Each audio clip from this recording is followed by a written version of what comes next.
झेडपीच्या या 7 गटात बदल, नावे बदलली, गावेही नवी. जिल्हा परिषद गट व गणांची प्रारूप प्रभाग रचना प्रसिद्ध झाली. 2017 प्रमाणेच ही रचना आहे असे म्हटले जात असले तरी यात थोडाफार बदल आहे. जवळपास 7 गटांची नावेच बदलली आहेत.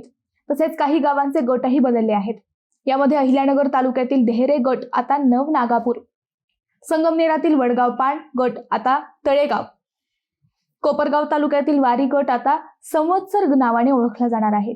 ज्या गावाची लोकसंख्या जास्त त्या नावाने गट ओळखले जाणार आहे, त्यामुळे हा बदल झाल्याचे सांगण्यात येते. अकोले तालुक्यात धामणगाव आवारी गट धुमाळवाडी नावाने संबोधले जाणार आहे. चांदे कसारे गटाचे नाव आता पोहेगाव बुद्रुक करण्यात आले आहे. माळी बाभुळगाव गट तिसगाव नावाने संबोधला जाणार आहे. राहुरी तालुक्यातील सातराळ गट गुहा नावाने ओळखले जाणार आहे. दरम्यान काही गावांचे गटही बदलले आहेत. अहिल्यानगर तालुक्यातील पूर्वीच्या देहरे गटातील निमगाव घाणा या गावाची निंबळ गटात समावेश झाला आहे. जेऊर गटातील आगडगाव नागरदेवळे गटात टाकले. नागरदेवळे गटातील रतडगाव आता जेऊर गटात गेले आहे. टाकळी काझी वाळून जाता दरेवाडीत समाविष्ट झाले आहे. अशी अनेक उदाहरणे जिल्ह्यात आहेत.